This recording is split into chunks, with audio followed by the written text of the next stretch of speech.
You know, the beginning of spiritual life in this world, the first enlightened being is Lord Brahma. Tene Brahma Hridaya Adhikavaye. Krishna enlightens within the heart, and he's the first living entity.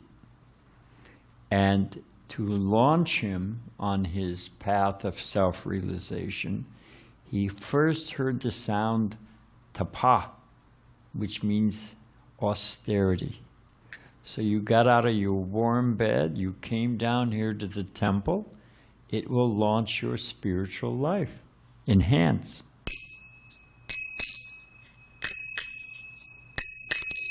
Jaya Radha Madhava Kunda Bihari.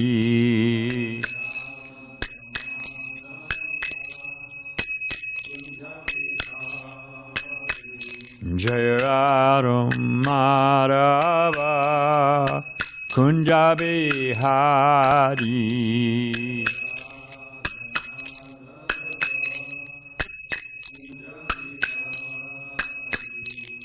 Gopi Janna Balava Girivanadari.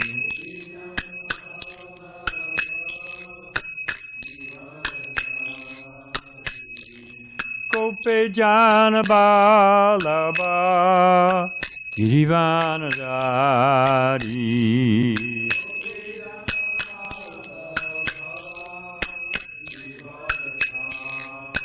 Yasodanandana Brajajana Ranjana.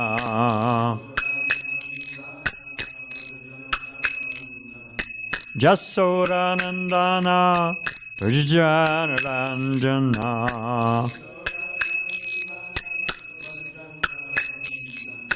Jamunati Ravanachari.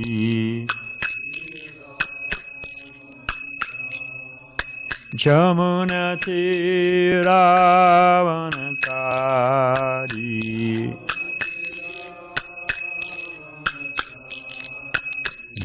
Jirarum Marava Kunjabihari.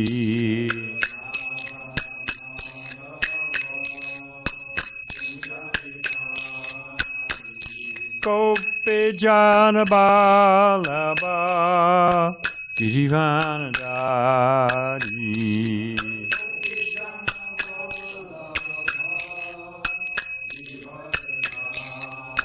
Jasodanandana Brajajana Ranjana.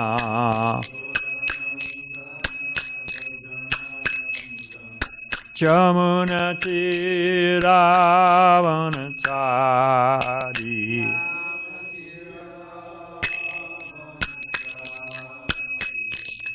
Hare Krishna, Hare Krishna, Krishna Krishna Hare Hare, Hare Rama, Hare Rama, Rama Rama Hare Hare.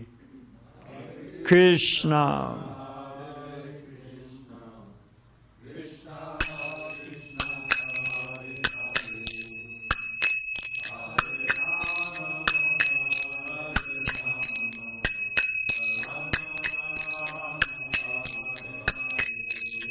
Hare Krishna, Hare Krishna, Krishna Krishna Hare Hare, Hare Rama, Hare Rama, Rama Rama Hare Hare.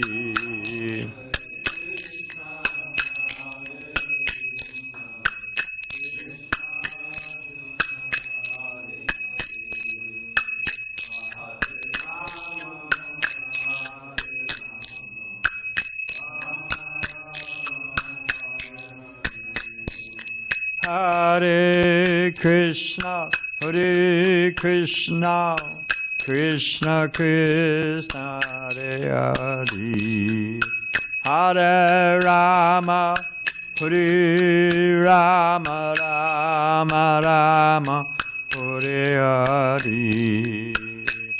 Hare Krishna, Hare Bol.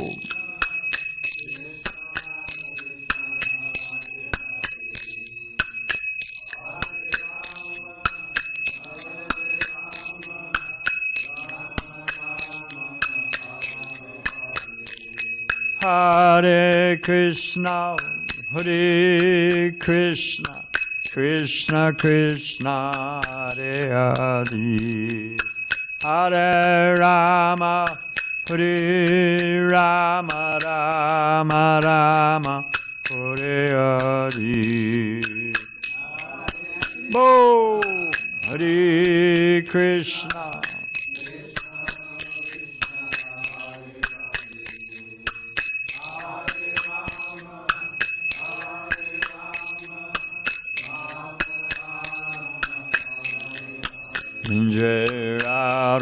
Marava Kunjabi Hadi.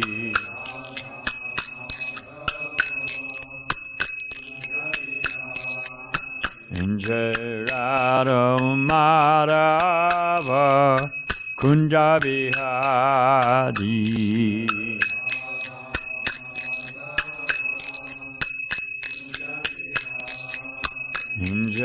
Radha Madhava Kunda Bihari. Madhava Kunda Bihari. Jai Om Vishnupad Paramahansa Paribhajakacharya Satadishishman. His Divine Grace Abhay Charan Bhakti Vedanta Swami Maharaj Srila Prabhupada Ki. ISKCON BBT founder Shri Jagaguru Srila Prabhupada Ki Jai. Anantakota Vaishnava Vrinda Ki. Namacharya Srila Haridas Thakur Ki. Prem Shri Kaho Shri Krishna Chaitanya Prabhu Nityananda Shri Advaita Gadadhar Shiva Sari Go Bhakta Vrinda Ki. Shri Shri Radha Krishna Go Gopinath Shamakunda Radhakunda Giri Govardhan Ki. Vrindavan Dham Ki. Navaditam Ki. Jamuna Mai Ki. Ganga Mai Ki. Bhakti Devi Ki. Samveda Bhakta Vinda Ki. Srila Prabhupada Ki. Say Siddhara Girirada Ki. Shri Krishna Sankirtana Jaga Ki. Gopremanandi. All glories to the assembled devotees. All glories to the assembled devotees. All glories to the assembled devotees. All glories to the divine lotus feet of Shri Shri Guru and Gauranga. Hey, is this fresh water? Do we know? Where's our Chad? Is it fresh? Like from today? But it was full, all right. So I thought maybe Yeah. But Om Namo Bhagavate Vasudevaya.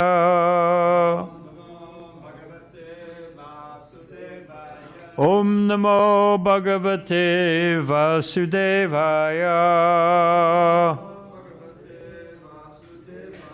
Om Namo Bhagavate Vasudevaya.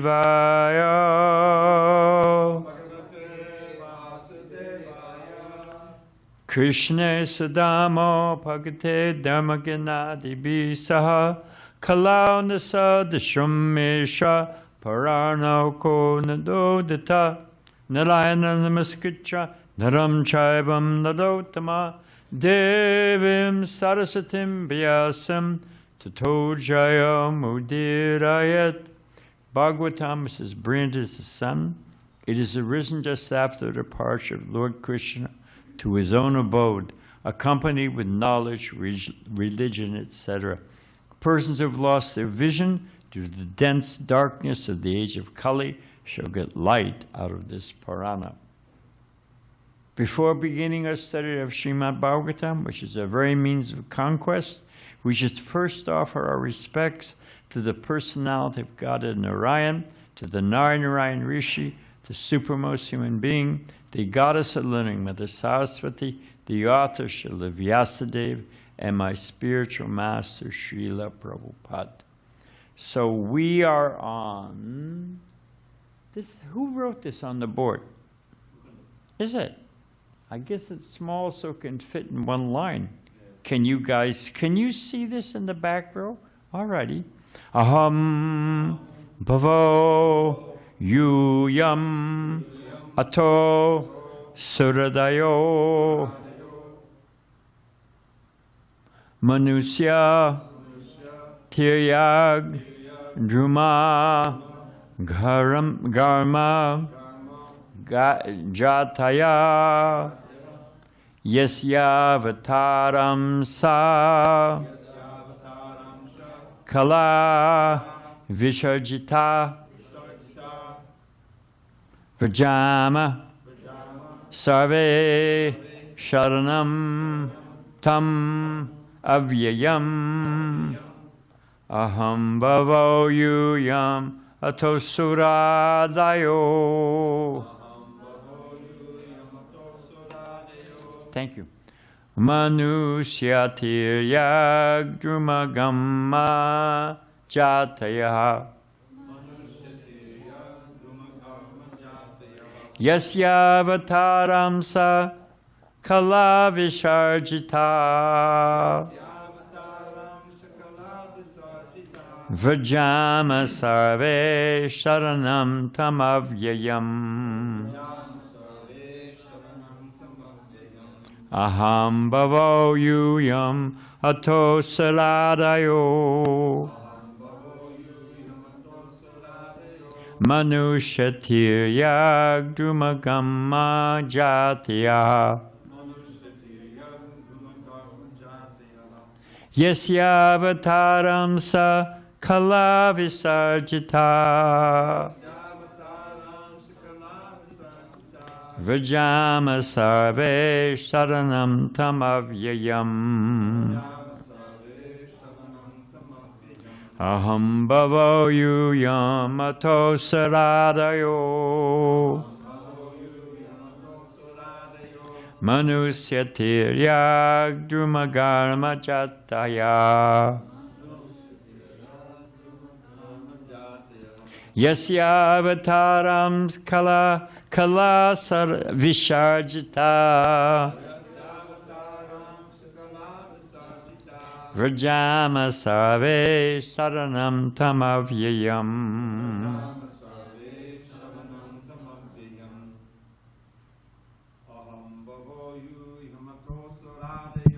aham bhavo yuyam ato saradayo manusyatiryagrumagam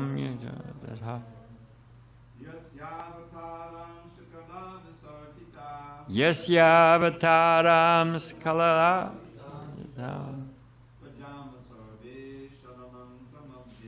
vrajama sarve sharanam tamavyayam aham bhavo yuyam ato saradayo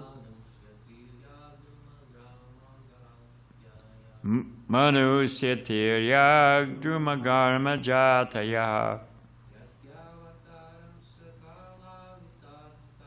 yasyam sataram sa kala visarjita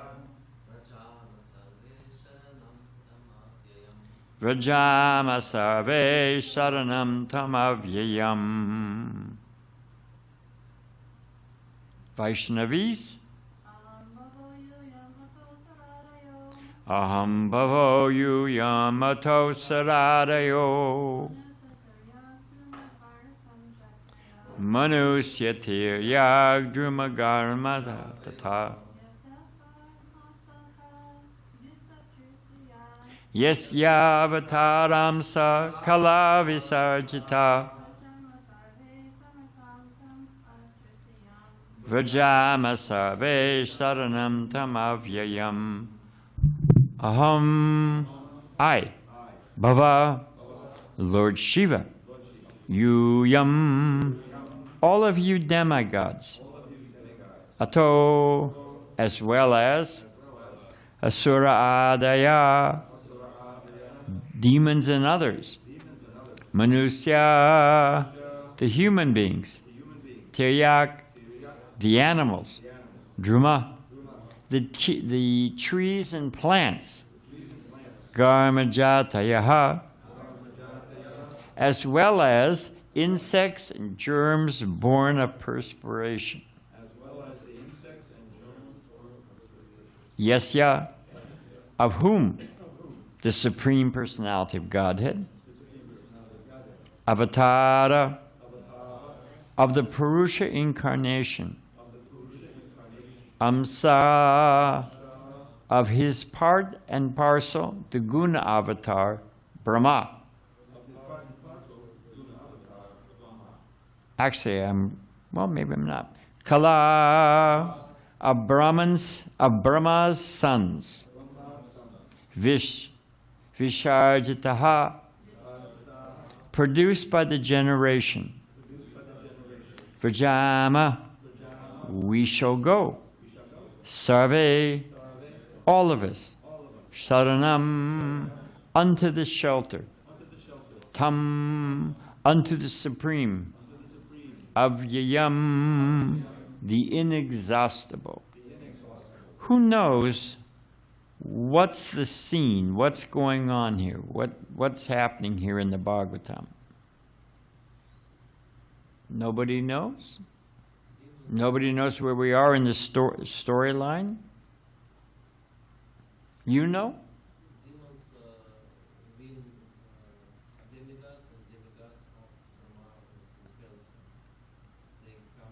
Yeah, so the devas, the denizens of the higher planets, are fleeing. They're in defeat. So they've gone to Lord Brahma, the Adhikavya, the first living entity, and asked, well, what do we do? What do we do? And Brahma is about to tell them what we should do, what they should do, the devas. Believe it or not, there are denizens, residents, I'm speaking to Arjuna here, on the higher planets. There's higher planets, there's lower planets. Wherever we look, we find people. The universe is not, they always say, life as we know it. Well, there's no life as we know it.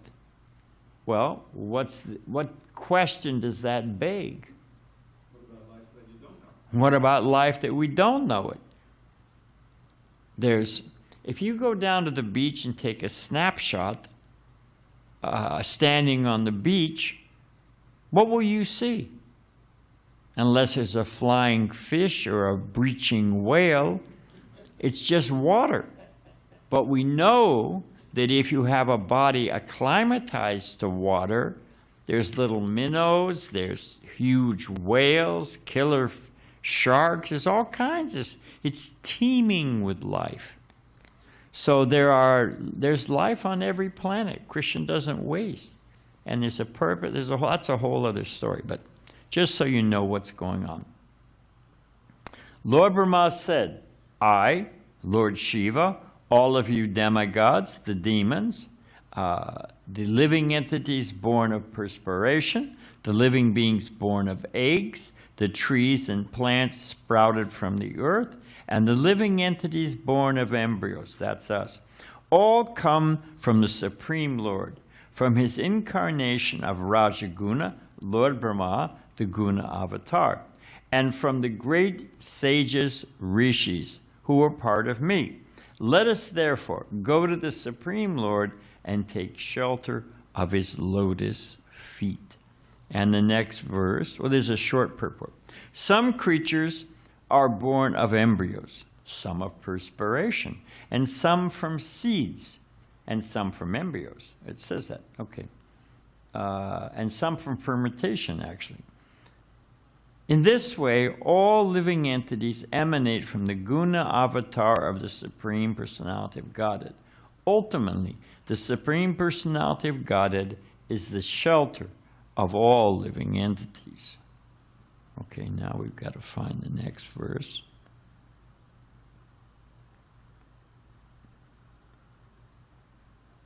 Okay, next verse. For the Supreme Personality of Godhead, there's no one to be killed, no one to be protected, no one to be neglected, and no one to be worshipped.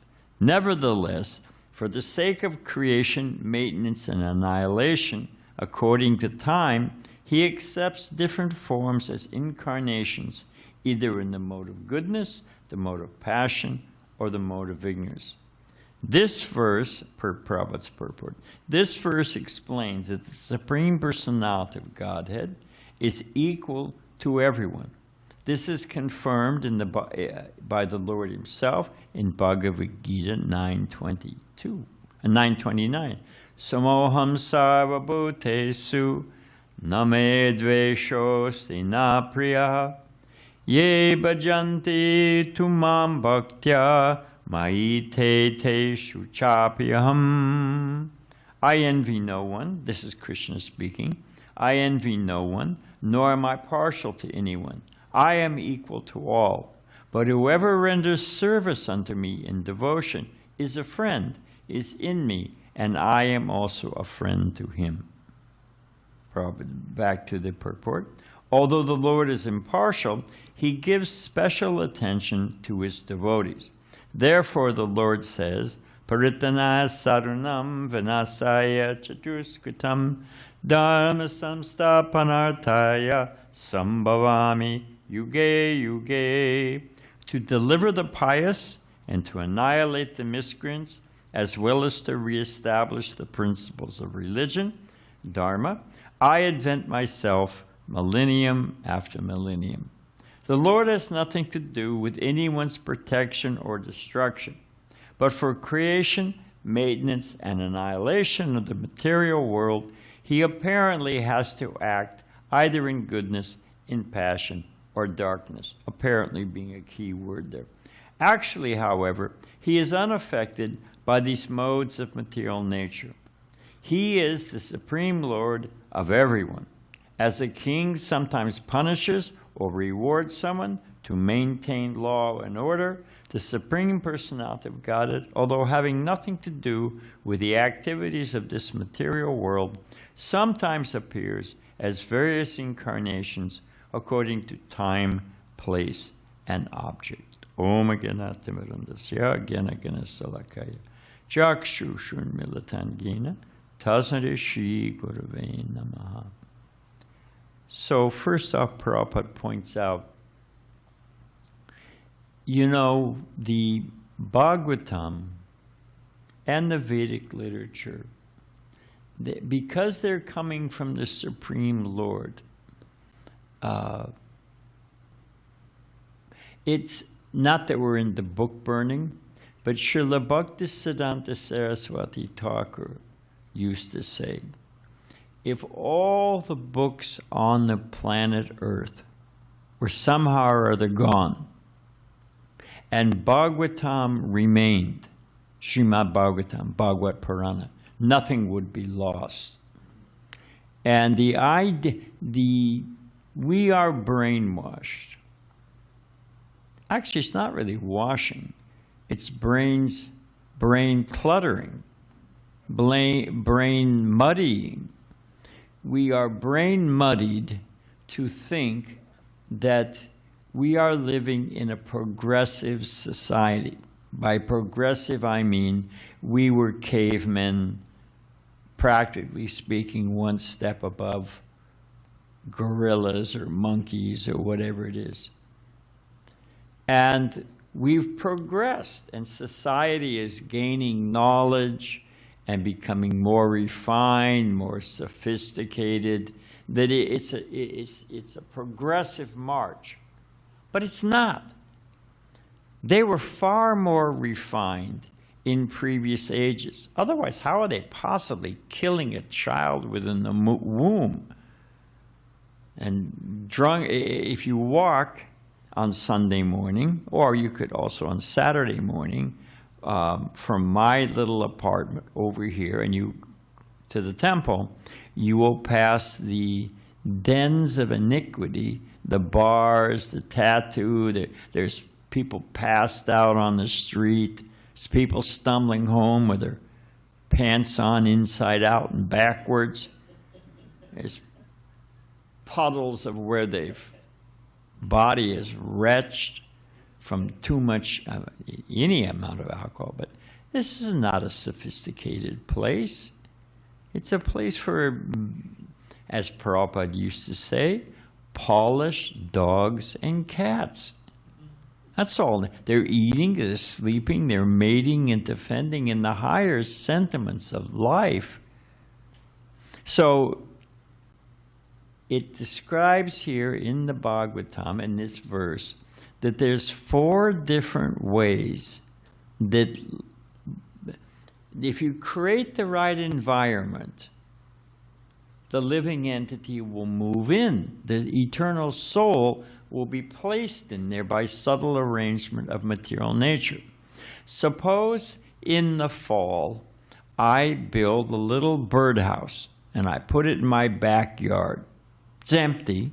I created it, little birdhouse. And when in spring, I look I see the little bird, there's birds in it. Did I create life? I've created life. No. What did I do? I created the right atmosphere and the little bird moved in. I didn't create life. I created a house. So there's different ways that bodies are created by the subtle material nature. I mean, subtle material nature, I may have to spend some time on these things, but just to be quick, I blow a dog whistle. Nobody hears it, but the dogs all start barking up and down the street. I hold the prism up to the light. There's so many colors that you didn't see. We only have a small, blunt, narrow spectrum of experience. There's all kinds of far more subtle and refined dimensions. And we're just stumbling along in the slow lane, thinking we understand everything. So if you create the right environment, and then a body will be put in there, it's like this. It's, what is it called? Kanda Nistanoi? I forget what it's called. Tandur Mishtinoi, which means to, sometimes there's rice. And, in India, in so many places, they heap up the rice and they let it cure. It's drying. And sometimes a scorpion comes out. How did that happen? Was it born out of the rice? But in fermentation, the egg that was planted by the mother scorpion, an adult scorpion, that fermentation germinates the seed. So things can be born of eggs, things can be born of fermentation, things can be born of perspiration, and entities, living entities, can be born of embryos. So eggs, birds, so many things are born from eggs, so many things are born from fermentation. So the point being, the Bhagavatam it's scientific. Carl Sagan, you guys know Carl Sagan? He's the astrophysicist that's on National Geographic and everything. Trivita, yeah. Welcome back. Well, that's debatable. So the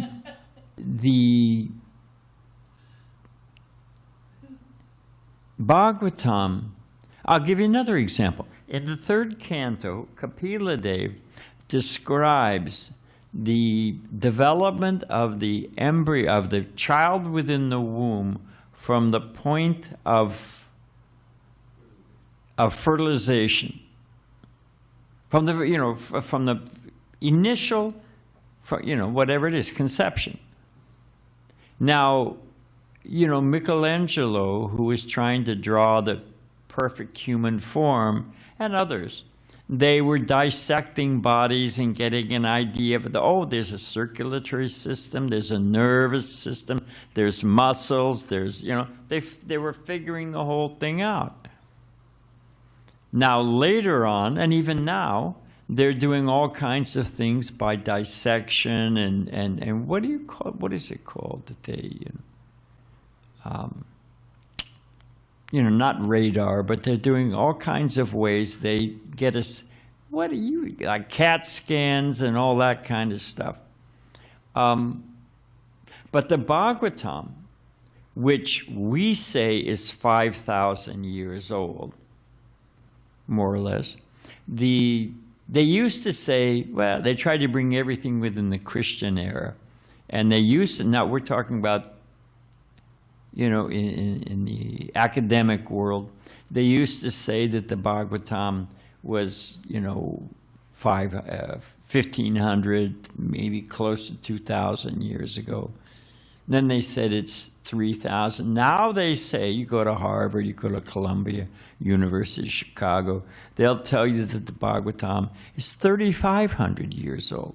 They keep pushing it back and pushing it, and they'll come to the point, given time, that the Bhagavatam is 5,000 years old, as the great sages and sages say. So in the Bhagavatam, in the third canto of Srimad Bhagavatam, there's an in-depth explanation of how the child develops within the womb, when they get the eyes, when they get take form, when they do this, the whole thing. And they didn't do it by dissection or CAT scan. But it's Vedic revelatory knowledge, descending knowledge coming from Krishna himself. So I'll give you another one. There's atoms are described. They didn't need to go further. They didn't get sidetracked, but for certain things. And it's described that the 8 atoms combined together is a hex atom. And a hex atom, if you're lying on your bed and the sun is coming through the screen, you see those little floating up? That's described in the Bhagavatam as a hex atom. And you want to talk about complicated time? All of this is in the Bhagavatam. The Bhagavatam, Carl Sagan, that's what I was going to say.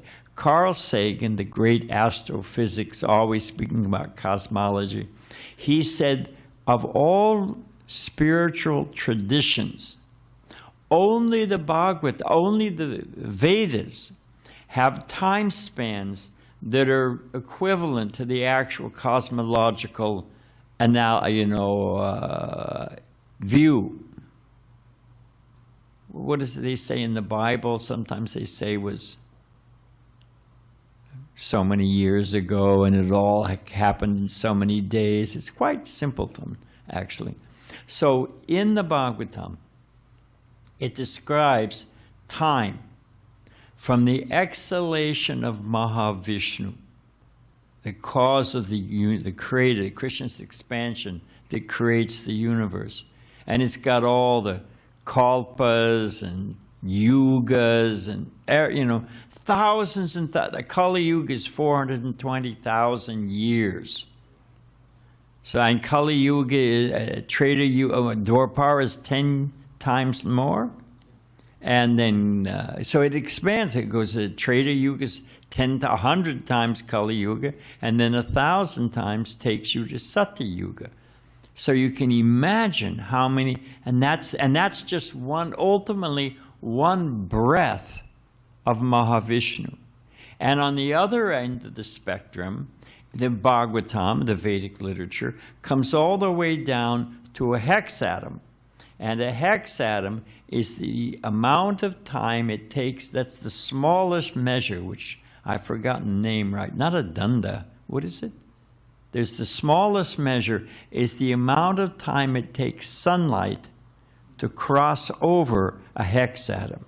That's how refined. So it starts from there, and it has measures of time that go all the way to one breath, and then it has to the manifestation of the entire creation. So my point being, from time calculation from an atom all the way to inconceivable time, and to the understanding before, CAT scans and dissection, the nature of the body. So it's a profound science. Trigonometry comes from the calculations to figure out how to lay out the havans, the yagyas, the fire ceremonies, so you get how to perform different Vedic rituals. That's where it comes from. So, anyway, that's just look at the time. That's a sidelight of how deep the Bhagavatam is. It's a profound science. It's not, wishful thinking and mythology and, well, it's all allegory. No. Okay.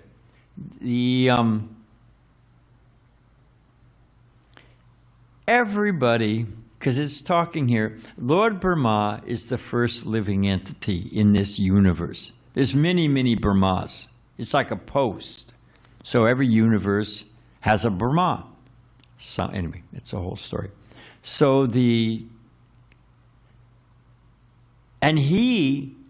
going to him because he's the boss of this universe. But there are more universes than there are grains of sand on the beach. There are more, you have a huge bag of mustard seeds. And one little mustard seed, that's like one universe. It's inconceivable how vast this universe is, this creation. So the demigods, the devas in this planet, in this universe are in trouble. They go to the boss, they go to Brahma, and Brahma says, we've got to go to the Supreme. The point being is that everybody has a boss. I control some things. I may control my factory. I may control my family. Little kid, I may control my dog. Everybody's an Ishvara. But we should figure out who is the supreme Ishvara. Because here they're looking for shelter, and everyone is looking for shelter. We're being kicked, Prabhupada says, like a football, and he means soccer. European soccer. We're being kicked. We're kicked by other living entities. We're kicked by material nature. There was that devotee in Florida, Kalakanta. He had a sinkhole open up and devour his house and his new car. This is a rough world. So we need shelter. Vaisheshika Prabhu's, no, it wasn't Vaisheshika. Vaisheshika told the story. But there was a devotee, and I think his name was Samba, but I forget. Somebody asked him, what does Hare Krishna mean? He said, it means, I need help. We need help. We can't live without a pinch of air. How long can you go without air? Well, we talked about this, those deep sea divers, I don't know what. Give them 10 minutes, and that's not that long. They can't do. Or how long can you go without food or water? We're completely dependent. So Prabhupada tells a story that there was a man living in his village. Whatever it was, 1920s, whatever. And he saw everyone was following the policeman. He was directing traffic.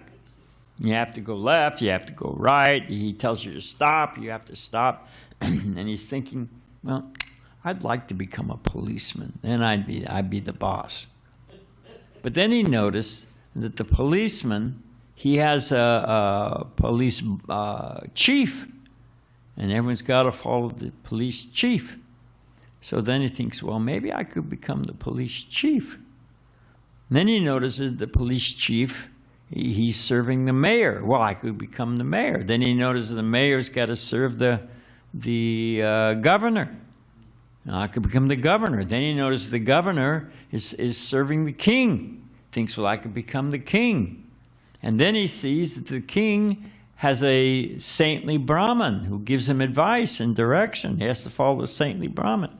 So I can become a saintly Brahmin, as Then he notices the saintly Brahmin goes to his home or the temple and he's worshiping the Supreme Lord.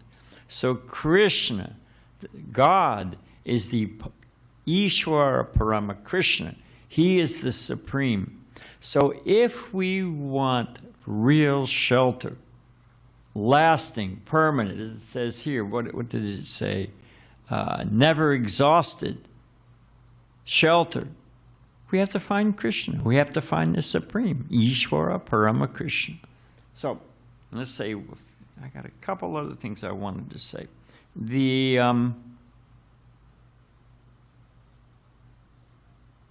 So if we should, people worship that's what I wanted to read. This is from Chanakya Pandit. Chanakya Sloki Prabhupada quotes sometimes. And who was, anyway, it's another story. So anyone know in Chanakya? He was the prime minister, the spiritual master for the Gupta, the first of the Guptas. What's his name? Chandragupta? Yeah? Yeah. You know when that was? Like maybe 1,000 years ago, something like that. Okay. So Chanakya Sloki, this is chapter 12, verse 16.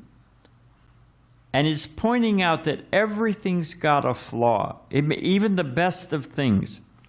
A desire tree, kalpabriksha, but it's wood, dull wood. Golden Meru mountain is motionless, it can't walk. The wish-fulfilling jewel, Chintamani, is just a stone. The sun is scorching, the moon is prone to wane, it fades away. The boundless ocean is too salty. The demigod of lust lost his body due to Shiva's wrath. Bali Mardan, the son of Diti, was born into a clan of demons. And the Kamadhenu, the cow of heaven, is nothing but a beast. O Lord of the Raghu dynasty, talking to Lord Ram, who's Krishna. O Lord of the Raghu dynasty, I cannot compare you to any of these, taking their merits into account. Which means everything has flaws. This verse illustrates that all devas have some blemish, whereas Lord Vishnu alone is entirely faultless. So there it is. Only in this material world, even the demigods are imperfect. Only the Supreme Lord is without any defect. And here's people pray to the demigods. Oh, Shiva, give me this. Oh, Chandra, give me this. Or they're praying, gimme, gimme, gimme. I want. The world is one giant ATM machine, and you give me what I want now. It's a giant Amazon, and it better come prime. But if all the in this pastime, in this Leela here, all the demigods are going to Brahma.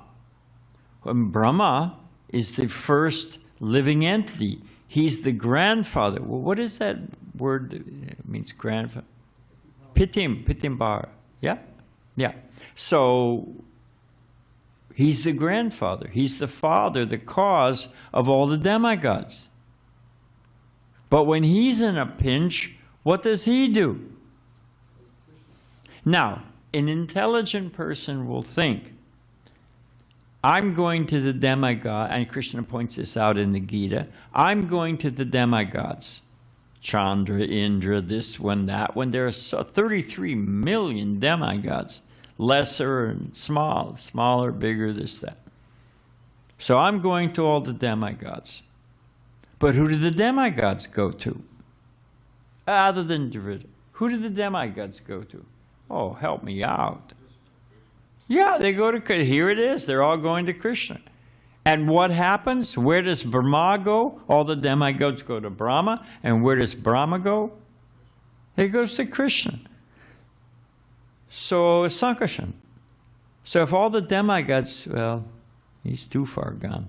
If all the demigods, If all the demigods go to Brahma, and Brahma goes to Krishna, what is the shortest distance between 2 points? Is a straight line. So if someone's intelligent and wants shelter, if I want the best shelter, I'm not going to settle for third down the line, fifth down the line. You know, I'm not playing around here. I want to find the best shelter. Then what should we do according to the Bhagavatam and this pastime? Mataji, where should we go? You go to Krishna. Krishna is the shelter of all things, so let me intelligently take shelter of Krishna. So that's the point being made here, and I think